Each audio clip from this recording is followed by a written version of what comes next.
Spiderman brand new day ഇറങ്ങിയിട്ടുണ്ട്. ഇതുവരെ ഇറങ്ങിയിട്ടുള്ള എൻ്റെ ഒരു റീക്യാപ്പ് ആയാലോ. Welcome to celluloid rankings. My name is Anand. Let's begin. 2016 civil war, സ്പൈഡർമാൻ്റെ ആദ്യത്തെ MCU അപ്പിയറൻസ്. ക്യാപ്റ്റൻ അമേരിക്കയെ ഫൈറ്റ് ചെയ്യാൻ അയൺമാൻ വീട്ടിൽ പോയി റിക്രൂട്ട് ചെയ്യുന്നതാണ്.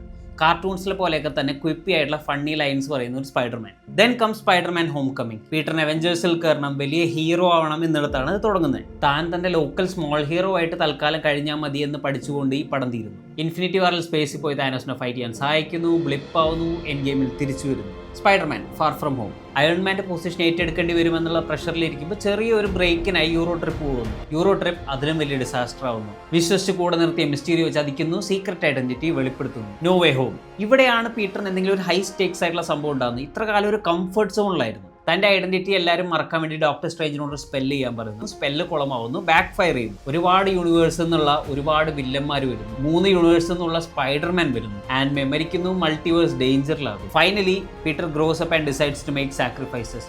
മൾട്ടിവേഴ്സ് കൊളാപ്സ് ആവാതിരിക്കാൻ എല്ലാവരുടെ മൈൻഡിൽ നിന്നും പീറ്ററിനെ ഇറേസ് ചെയ്യാൻ പറയുന്നു. എല്ലാവരും പീറ്ററിനെ മറക്കുന്നു. സിനിമയുടെ അവസാനം നമുക്ക് കിട്ടുന്നത് സ്വന്തം ഫ്ലാറ്റിലേക്ക് മാറിയ ഒറ്റപ്പെട്ട സ്റ്റാർടെക് ഇല്ലാതെ സ്വന്തം സൂട്ട് സ്റ്റിച്ച് ചെയ്യേണ്ടി വരുന്ന ഒരു സ്പൈഡർമാനെയാണ്. Alone, independent and figuring out the world on his own. സ്പൈഡർമാനെ സ്പൈഡർ കടിച്ചതോ പവേഴ്സ് കിട്ടുന്നതോ അല്ല ആളുടെ ഒറിജിൻ സ്റ്റോറി. ഈ 3 സിനിമയിലും കൂടിയുള്ള ജേണിയാണ് സ്പൈഡർമാൻ്റെ ഒറിജിൻ സ്റ്റോറി. ശേഷം ബ്രാൻഡ് ന്യൂ ഡേയിൽ